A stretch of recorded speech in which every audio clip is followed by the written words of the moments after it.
Bom dia, boa tarde, boa noite, a depender do horário que você esteja vendo este vídeo. Hoje a coisa está pegando fogo porque a virada de Lula com relação à MP dos ministérios foi uma coisa simplesmente fantástica, uma jogada de mestre. O Arthur Lira arrotou, botou sua arrogância para fora em cima de Lula, dizendo que ele precisa negociar melhor com a Câmara, o que significa dar cargos, dar dinheiro, fazer um novo orçamento secreto, o famoso bolsolão, costume no tempo do ex-presidente, e que mudou com Lula, que tirou parte deste orçamento secreto, muito importante, uma parte essencial, substancial, para devolvê-lo ao governo. O Lira que pretende ser um primeiro-ministro, ou seja, fazer de Lula apenas um presidente figurativo. Lula, numa jogada de mestre, em articulação com o STF e com o STJ, pelo menos é um indicativo, mudou o jogo. Ontem, o Lira dizia que para a votação da MP, Lula provavelmente perderia com 163 votos apenas a favor, ou seja, a sua base. Mas, à noite, na hora da votação, a coisa mudou. Vamos então acompanhar isso aí? Vamos lá para as notícias dos jornais. Só uma indicação. Folha de São Paulo, UOL, Globo, essas três grandes mídias que trabalham com a Casa Grande não noticiaram em primeira monta essa decisão do STF e do STJ sobre Lira, que mudou o jogo em favor de Lula. Não sai na primeira capa aqui do online dos dois jornais, nem do UOL. Mas é lá em Sakamoto, depois de uma nota de ação da PF sobre um assessor de Lira que está sob a olhada da Polícia Federal por prática de corrupção, que Sakamoto faz então este comentário sobre a ação articulada de Dias Toffoli no STF e do STJ ao STF para acionar processos que estavam amortizados, silenciados desde 2012, mais ou menos, e o STJ, que pode levar Lira à perda do mandato e à simples cassação do seu mandato, tirando ele da presidência da Câmara dos Deputados. Lula interferiu ou não? Disse oficialmente que não, mas que aí tem cara de uma jogada de mestre, um verdadeiro mestre do xadrez, e isto tem para nossa alegria, porque é preciso que Lira saia deste Congresso. Ou melhor, seria bom que parte desse Congresso pudesse passar por uma reeleição, porque se trata de uma das formações de Congresso mais espúrias que se tem nessa história. Mas vamos à rapidinha das notícias hoje e os comentários. Hoje, que é dia 1º de junho de 2023, às 12h09 da tarde. Vamos lá. Temos aqui, então, o primeiro momento em que Lira avisa que irá congelar projetos de Lula até o governo mudar a relação com os deputados. E aí, o presidente da Câmara, né, está colocando as suas fichas no jogo.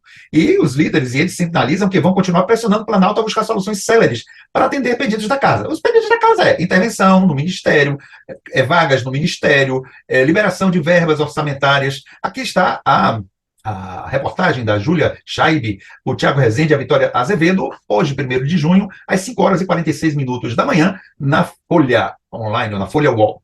Aí o presidente da Câmara, Arthur Lira, avisou a interlocutores do Palácio do Planalto que não irá pautar projetos de interesse do presidente Lula até que os deputados avaliem que o governo ajustou a articulação política e a relação com a Casa. Mas aí aqui está, essa articulação política, né, no sentido de fazer aprovação de projetos, de trabalhar projetos para favorecer a população, mas sim para obter posições de poder e trabalhar em favor do capital financeiro e do agronegócio. A mensagem foi passada, segundo aliados de Lira, ao líder do governo na Câmara, José Guimarães, do PT do Ceará, responsável por essa interlocução entre o Planalto e os deputados.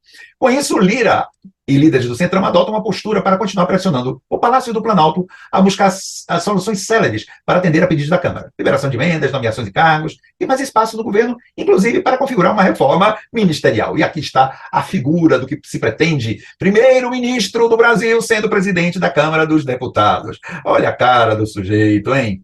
A decisão de Lira faz parte do acordo costurado com líderes partidários para evitar a derrubada da MP, da Esplanada, que seria a maior derrubada de Lula. Isso é o que se diz, né? Um acordo costurado. Mas a gente vai ver que a história provavelmente não é essa. Então, aí estaria derrubada de diversos projetos do governo, emperramento, Minha Casa Minha Vida, uma série de outras coisas. Aí vamos ver que a Câmara aprovou na noite por 337 a favor e 125 contra a MP que reestrutura o governo, que amplia para 37 o número de ministérios. Vai ser aprovada pelo Senado, o Rodrigo Pacheco já assinou para isso, ainda hoje, na quinta-feira.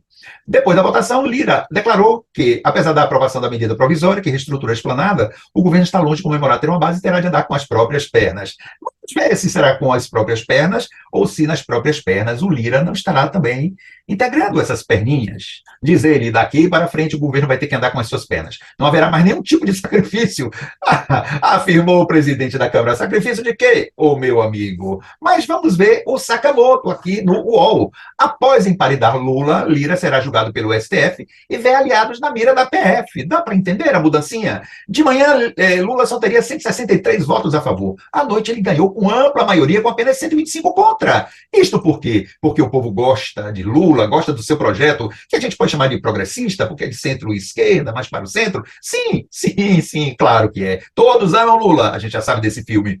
E aí, após emparedar Lula, disse Sakamoto, sob a ameaça da Câmara dos Deputados baixar o caos sobre o seu governo, um dos presidentes do Poder Legislativo, Arthur Lira, é alvo direto do Poder Judiciário e indireto do Poder Executivo. A coincidência passa um recado. Dificilmente a ação da PF foi uma retaliação, uma vez que Lula precisa e precisará de Lira.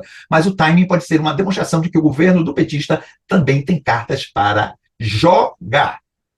Afinal, se a ação da PF, junto com a decisão de Toffoli de abrir o processo, reabrir o processo, contra o Lira, tivessem ocorrido dias antes, MP da reestruturação dos ministérios certamente teria ido para o vinagre. É a opinião de Sakamoto, talvez não. Aí duas fontes palacianas afirmaram à coluna que é bobagem, estupidez, encarar isso como retaliação. Óbvio que ninguém vai dizer que é, e também não é. Trata-se apenas de dar um freio nesta ânsia de poder do Lirinha, não é verdade?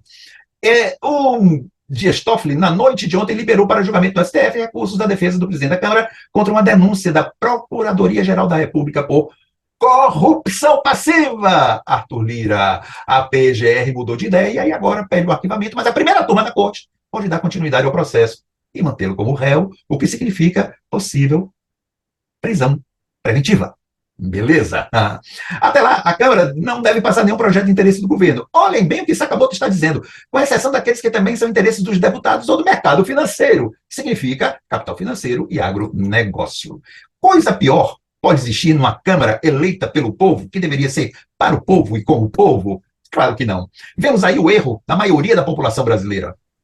Uma população que elege um governo que pretende ir para a esquerda, no sentido de que quer favorecer a população brasileira, e um Congresso que quer trabalhar contra o povo que o elegeu, favorecendo ao capitalismo financeiro, favorecendo o agronegócio, favorecendo os interesses das grandes indústrias petroleiras e indústrias pesadas e de transformação, quando fornecemos as commodities e a matéria-prima, recomprando, através de importação, esses produtos mais caros ainda. Enfim, são serviçais do capital, são serviçais que trabalham contra o povo. Pois é contra isso que Lula está tentando fazer o seu trabalho, ou seja, de poder criar um Brasil para brasileiros, para todos os brasileiros, mas visando principalmente todos aqueles que são desfavorecidos. E isso não é interesse deste Congresso espúrio, deste verdadeiro esgoto de Congresso que mostra, pelo menos na Câmara dos Deputados, um tanto no Senado, mas muito mais na Câmara dos Deputados, uma péssima qualidade de inteligência, se a gente assim pode chamar, de discussão, de qualidade política, de ideias políticas. É contra isso que nós, não só Lula, nós temos que lutar.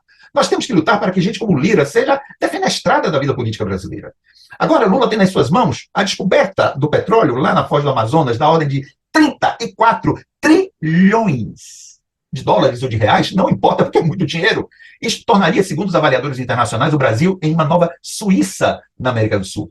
O país seria um dos mais ricos do mundo. E vocês acham que esta Câmara, vocês acham que os americanos, você acha que os que estão aí pelo estrangeiro vão deixar isso passar barato? Não, não, não. Estão tentando organizar uma situação tal que o Lula possa ser impedido, possa ser despachado, o governo possa ser desmontado. Sim, sim, isto é muito possível, porque esta grana tornaria o Brasil definitivamente uma potência mundial e nos libertaria do jugo de todos esses que nos consideram um mero quintal dos Estados Unidos. E dos seus lombibotas, dos seus serviçais, tais como Arthur Lira, tais como o Bolsonaro e todos os seus nazifascistoides que querem servir aos americanos. É contra essa velha luta que mantemos a problemática de governar o Brasil para o seu povo. Um abraço e até outra oportunidade.